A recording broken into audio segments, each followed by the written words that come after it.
Well, good evening, ladies and gentlemen. I'd like to start by telling you a story.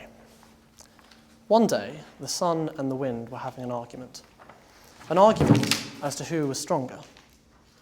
"As a test of strength," exclaimed the sun, "let us see who can take that man's coat off."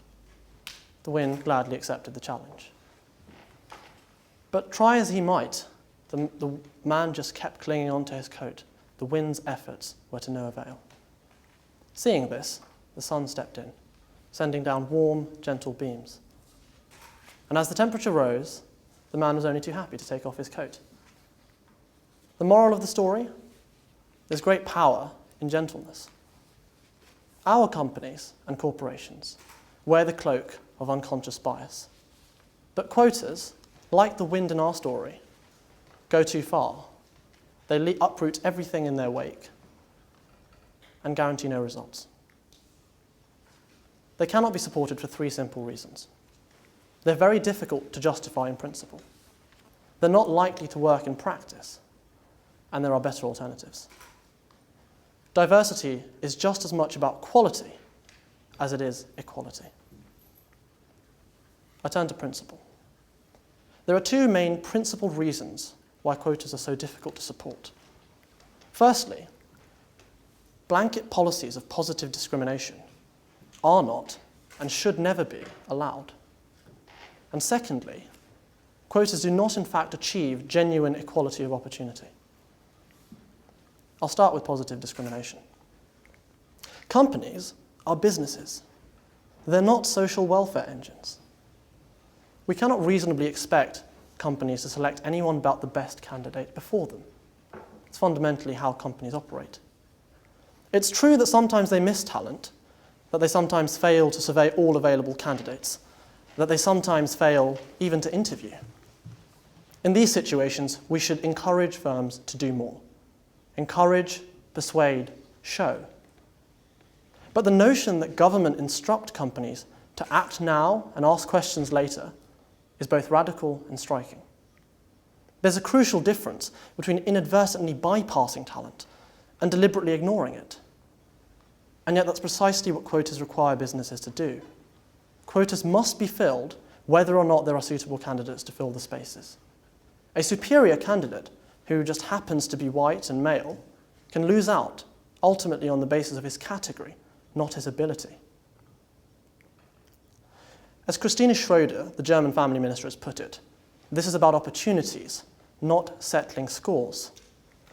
Indeed, the most recent legislation on the matter, the 2010 Equality Act, makes a critical distinction between positive action, a protected characteristic used to improve outcomes, and positive discrimination, using that characteristic to determine outcomes.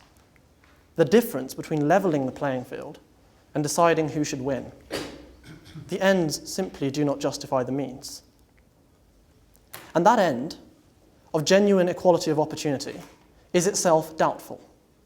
Quotas can only focus on specific groups at a time. Is the proportional representation of Group A worth underrepresenting Group B? Now that's a highly subjective, intensely difficult valuational problem. And it creates a major side effects issue.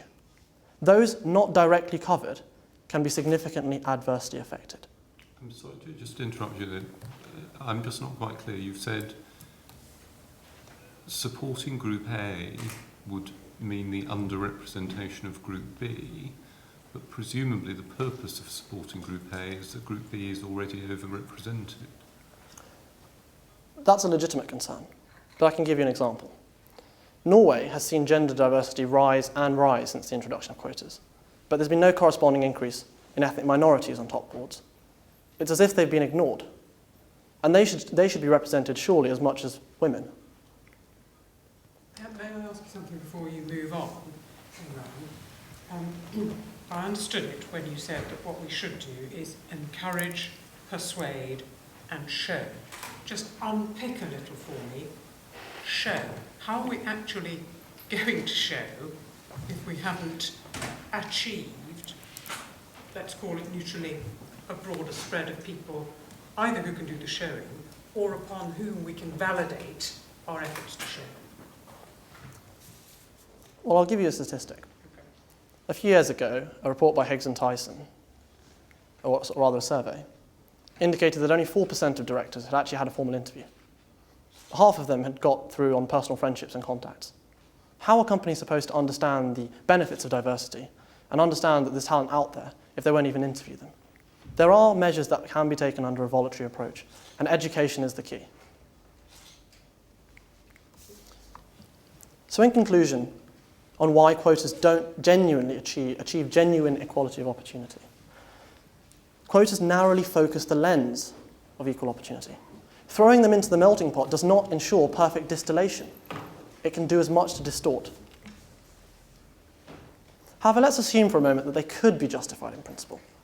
Would they work? And would the effects be desirable? Now, I've spoken about Norway. Norway has had quotas for 10 years now. Half of its directors are now women. But that's Norway. It's a highly specific context. As Lord Davies' report concluded, they have a progressive welfare state system, far greater childcare support, and far more generous maternity and paternity leave. Indeed, as Erica Watson of The Guardian has put it, if quotas are to work in the UK, then perhaps we need to borrow Norway's childcare system as well. Moreover, Norway's success is questionable, and we have to be careful in drawing grand conclusions. Firstly, it's a very limited case study. It's only based on women, on corporate supervisory boards, in publicly listed companies. Secondly, it's fundamentally failed to alter how women progress through organisations. Most of the increase is attributable to non-executive directorship appointments. Just 2% of CEOs are women, and just 10% of executive committee members. Imran, just pause for a moment. If women in the pipeline can't see women at the top doing the job, how are they ever going to believe that they can achieve it? It's fundamentally important that there are role models, but it's fundamentally important also that they're there on merit. Where does the assumption come from that everybody who's ever got a seat at these tables of power in our country for centuries got there on merit?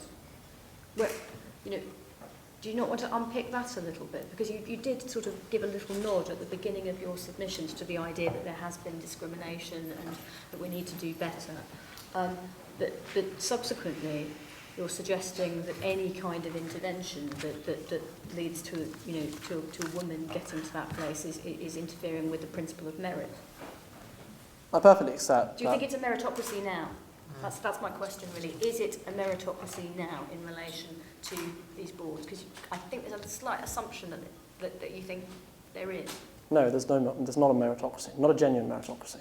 There are difficulties, but the problems are intangible. The bias is unconscious. And trying to take radical legislative intervention to try to sort that can do just as much to distort. It's ultimately about understanding, about ensuring long-term future advocates for diversity. And there has to be awareness. Imran, unconscious bias. Have you read the works of Dr. Itil Draw?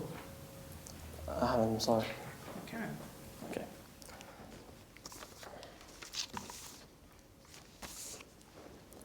The third difficulty with Norway's success is that it's effectively been circumvented. Norwegians' golden skirts, as they're colloquially known, are a small, powerful group of ambitious women who've taken advantage of quotas. They sit on multiple boards and hold multiple directorships, up to 90 at a time. And one wonders how diverse Norway's diversity really is. Imran, can I just stop you there?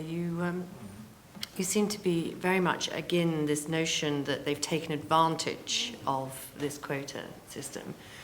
The 96% of UK PLC boards that didn't get interviewed for their job, what do you think they were taking advantage of?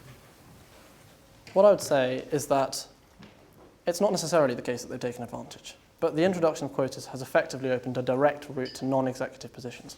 You still have to get there on merit, but the chances are much better.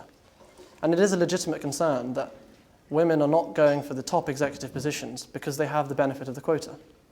And that would seem to be borne out by this phenomenon of golden skirts, sitting on multiple boards. What we really need to see is not just women, but minorities as well. Do you know right if at men the sit top. on multiple boards, Imran? I think men do sit on multiple boards. That's absolutely true.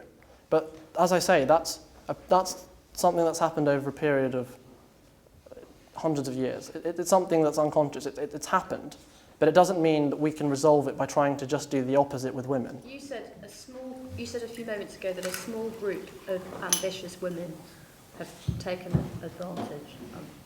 I don't know whether it's the smallness of the group or their ambition that's the particular problem, but small groups of men have taken advantage of discrimination for centuries. The real question is, what are you proposing to do to redress the balance? Well, what I'm saying is that it's absolutely true that they have taken advantage. And it's absolutely true that we don't have a genuine meritocracy. But that doesn't mean that we should introduce quotas for women or minorities. Because you've got better alternatives that you're coming to. I certainly do. Okay, so would you like to come to that?